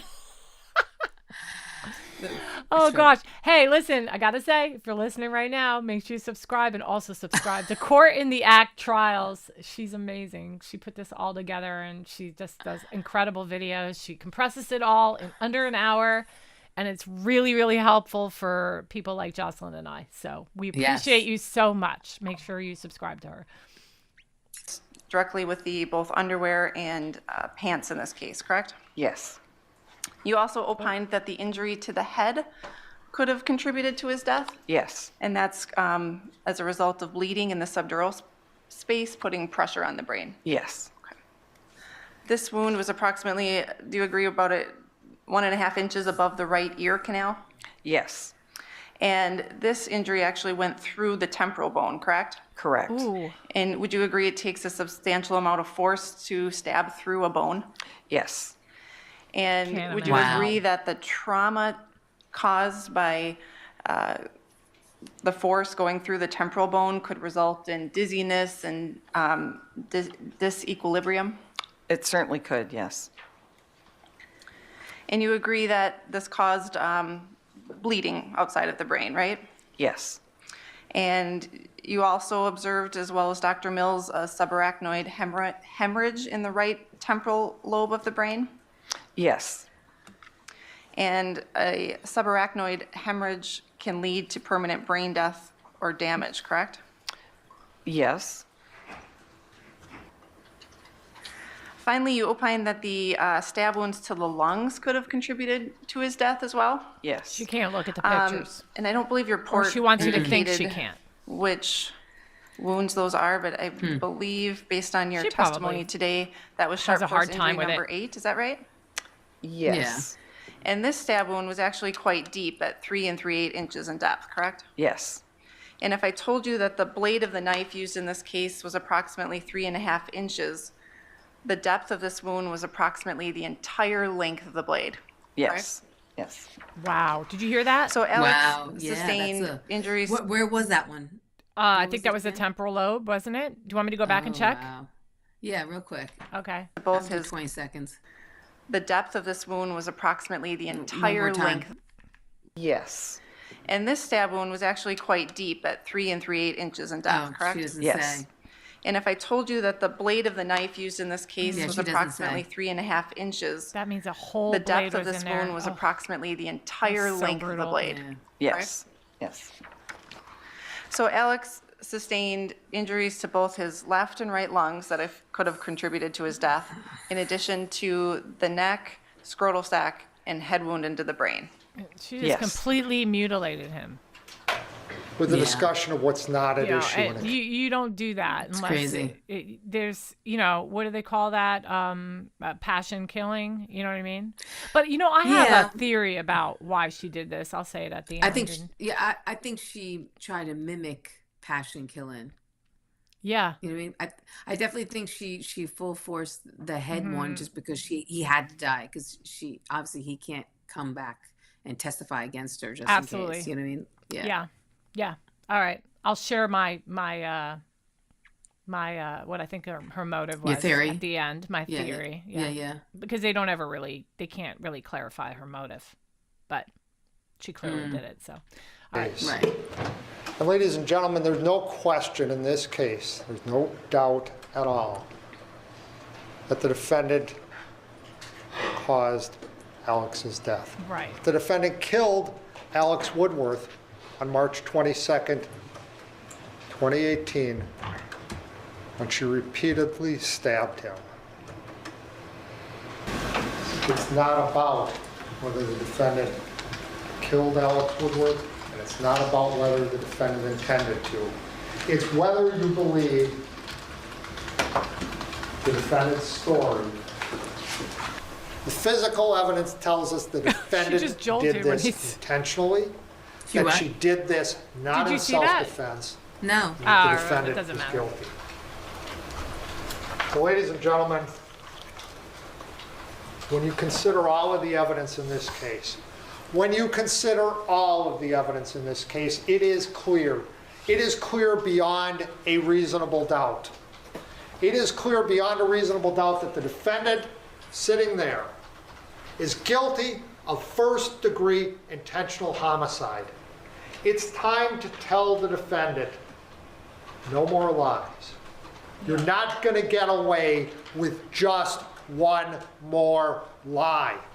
Make her take responsibility for Alex's death on March 22nd. Find her guilty. This is a case about self-defense. That's what this case is about. It's not about Ezra's relationships with other men. It's not about Jason Mengel. It's not about the missing witness that you never heard from, John Hansen. Oh, there's your answer. It's not about whether he she's never did posted testify. racy photos of herself. It's not about all the drama going on at coffee shops in Eau Claire. Raisies. This is about Ezra and Alex. About what happens to the brain under attack, right? The defense circuitry and how the amygdala takes over and it's the reflexes and habit, but that's because of the stressor. That's the stressor that happens. She had that fear. She had that belief. That's consistent with the evidence. To start thinking at some point, and not initially, right? We understand she went to his house, she wasn't afraid of him on the 22nd. She got in the car, she wasn't afraid of him. She wasn't afraid of him until the knife came out and the words attached to the knife she started to hear. And that's when this stuff starts flooding into her mind. No defensive wounds. A Sorry. belief may be reasonable even though mistaken. The reasonableness of Ezra's beliefs must be determined from the standpoint of her at the time of her acts and not from the viewpoint of the jury now. A person of ordinary intelligence and prudence would have believed in the position of Ezra McCandless at the time of the alleged offense. That's the standard, right? So let's look at it. Under these circumstances at that time. The judges said you can consider that in deciding the reasonableness of her beliefs. And what you heard from the experts and was uncontested is that's who she is. Under those circumstances at that time, we're talking about a 20-year-old woman with PTSD. Whether she had it in that moment, I guess I can't exactly say. You can't blame. But childhood onset trauma, he does say. PTSD, Aspects of anxiety. depersonalization. Doesn't give you the he right to does murder say. anybody.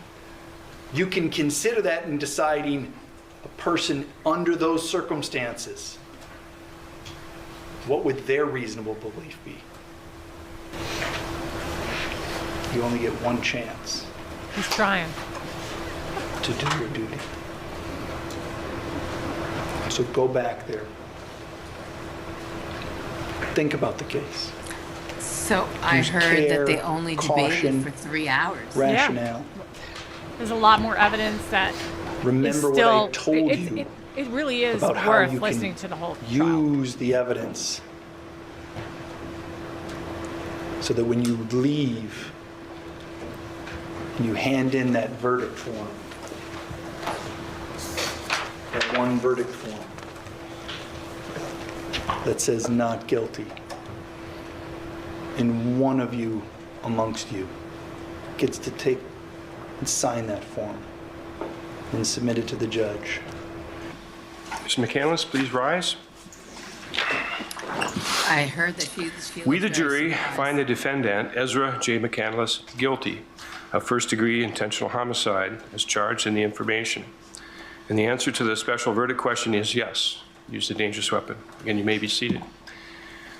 All right, ladies and gentlemen, is this your verdict? All right. I'm going to do what's called polling the jury. Completely stunned. And I'm going to ask each of you if this is your verdict. And I'm going to ask you by your juror number. Juror number 30. Is this your verdict? Are you serious? I think she really thought she was going to get away with it. Yeah. I really do. I think they were going to feel sorry for her, and she's been using her little crutches of I have anxiety and I'm this and I'm that and all these labels that she's given herself, you know. Right. And I mean, she's been doing with all her relationships, you know, pleading something and getting her way or them believing her. So all her life with all relationships.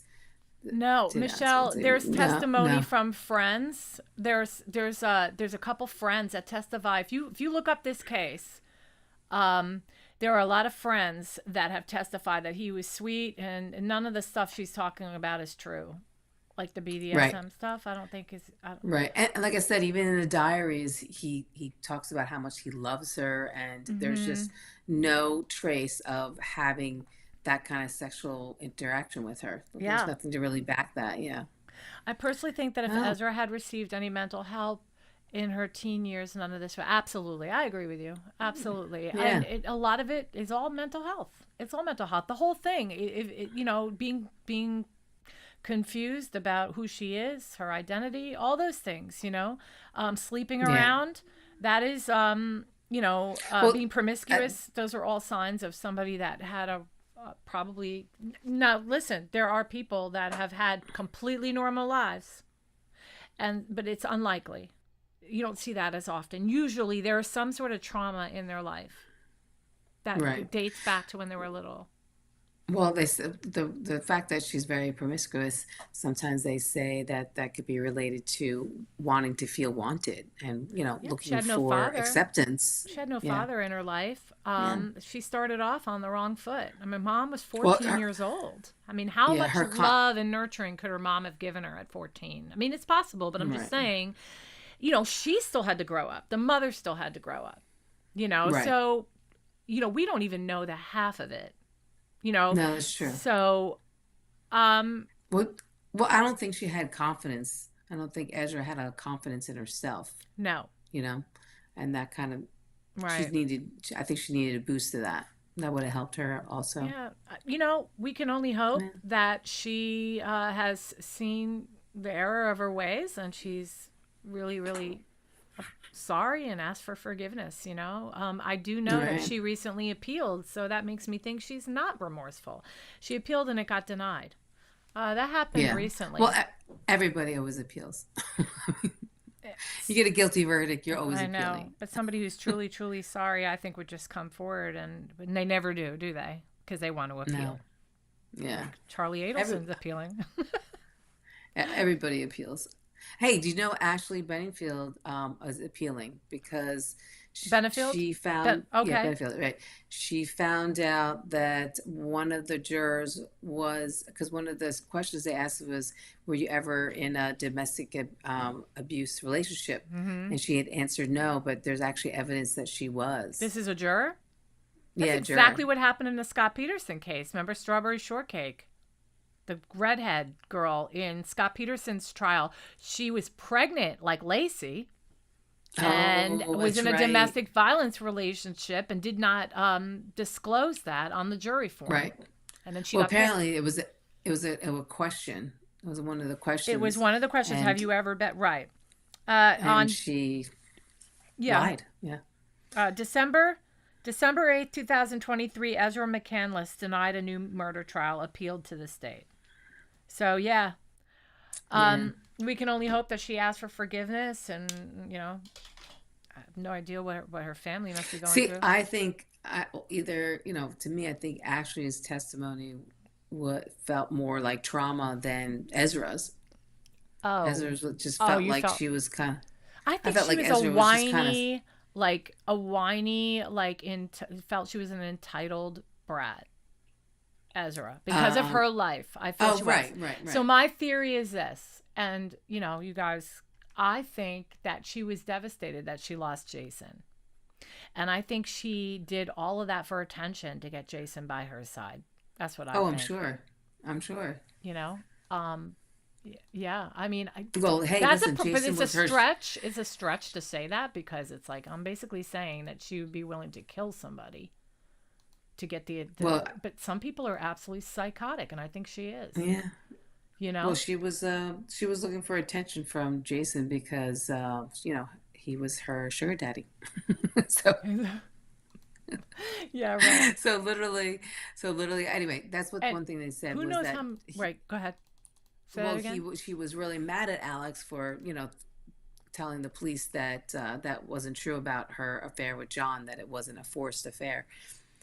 Oh, right. Remember? So she was mad at Alex, but meanwhile, she's the liar, Yeah. She was mad that he divulged the fact that she's a liar and she had been lying this whole time. She liked the attention she got from Jason when he was like, you have to go to the police, you have to file a report.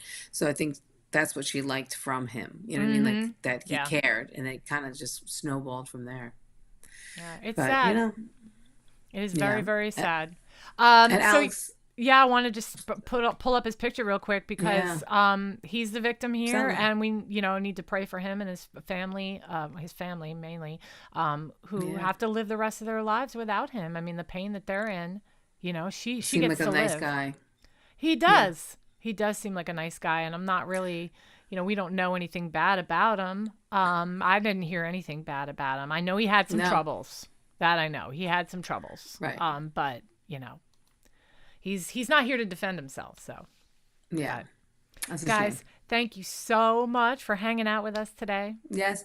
Please like and subscribe. Yes, make sure you like and Super subscribe our appreciate it. channel. Yeah. Wait, And hold on. thank you to Court in the Act trial. This was so wonderful awesome, watching this. right? Yeah. So awesome. Just kind of cut through the important stuff. It's perfect. It's perfect. Yes, I do appreciate it. So we're going to do another one on Thursday so we can get back on track. And then I will announce tomorrow or first thing Thursday morning which one we're doing.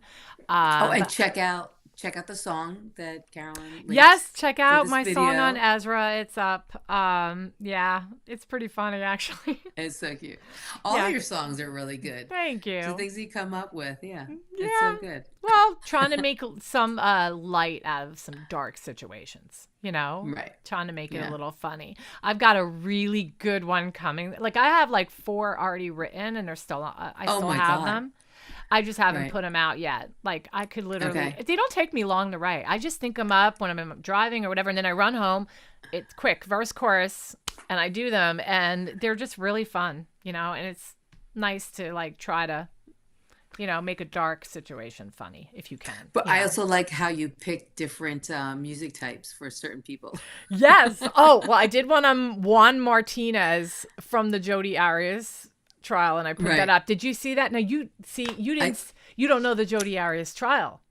I don't, but I did see this. I did listen to the song. You are going to love him. He's a fabulous attorney. Unfortunately, he got in some trouble and lost his license, but that's a whole other story. But this guy is so entertaining, and it's so awesome how he pummeled that case.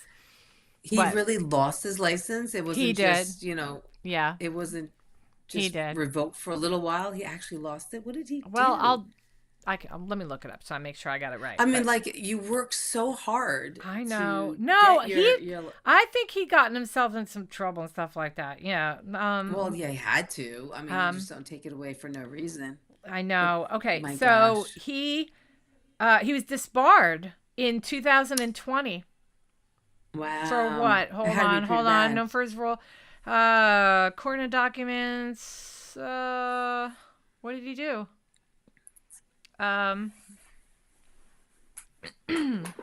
Ethics complaint that was filed. Listen.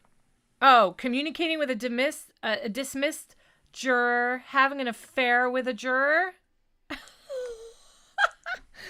Oh, that's not good. Having an affair with a juror during trial or after trial? It would have to be during. The complaint accused Martinez of leaking an affair with, communicating with a dismissed juror, and sexually harassing several female coworkers. So it's multiple things. Oh boy, he really got himself in hot water. Yeah. But all right, well, that's not good. That's really bad if he did all those things. But the way he he's probably my favorite prosecuting attorney I've ever seen live in a trial. He is that exciting to watch, and I don't know, but you'll probably think the opposite. You'll probably think like he's a real jerk. I think you'll think he's a jerk. Because I have to say, ever since I started watching these trials, I feel like, wow, it's really not like the movies. You know what I mean? So no, Juan Martinez is like the movies. He is fire, and he comes after her, and he doesn't even let her finish sentences. He's just on her, and he gets in arguments with other witnesses, and he yells at them and like degrades them, and then he even argues with the judge. And a lot of people are like, how come he didn't get disbarred for that? Well, I don't know. He has some sort of respect going with the judges there, and I don't know, maybe from just doing it for so long, they don't get rid of him. Well, it sounds like the reason why I got disbarred was for ethical reasons, and not that I'm saying, yelling at somebody who's testifying. It's not really ethics. It's just poor manners. Well, I don't think that's what they mean by ethics. I think there's something else we don't know. Well, if he's if there's been several complaints about. I think he has harassment. That's ethics. I think he has a weakness for women, and he's gotten himself into some trouble, and it's really bad. But I try not to pay attention to that. I mean, I feel bad for those women, so that's like a whole other crime, of course. Right? Yeah. Well, listen, he got his. I mean, obviously, you have to go through. I mean, you can't just get disbarred for no reason. I'm sure there was severe. I mean, and I'm sure that they're investigating for that. Yeah, right, exactly. So when that comes to light, then we will find out. So yeah. Okay, so what are we talking about on Thursday? I will let you know. I've got a couple ideas up my sleeve for sure. Okay. Yeah. But I might want to do Chandler Halderson. It's a really crazy case. It's about a son that wiped out his parents. It's bad. And I will try to those not. are always scary. They are creepy. Yeah. It's pretty gruesome. But I'm thinking about it. Like, do I want to do that one right now? I don't know. It's pretty vile. Because that just happened over here in Jersey. There's a case that happened just a couple towns away. He kills his mom. It's happened all over the country. Yeah. And there's been an increase since COVID of kids doing this. Oh, really? Oh, yeah. Wow. From all that isolation and being on lockdown for so long and all that, we saw an increase in crime on all fronts.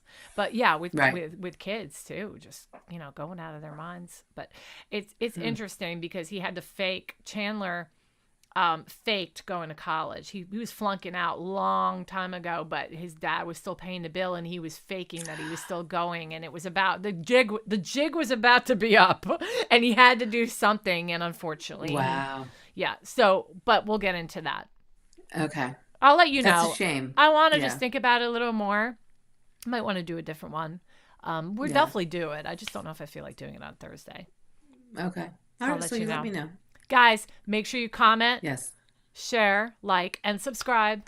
We appreciate you. We'll see you on Thursday night. And yes, thank you for coming on and watching us and hear about this triangle love story. I know. It was a crazy one, right? Or possible really octagon. She had that many affairs. I think there was way more than that, but that's just me. Okay. Yeah. All right, guys.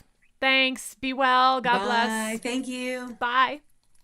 The views and opinions expressed in this podcast are solely those of the hosts and guests. All individuals mentioned are presumed innocent until proven guilty in a court of law.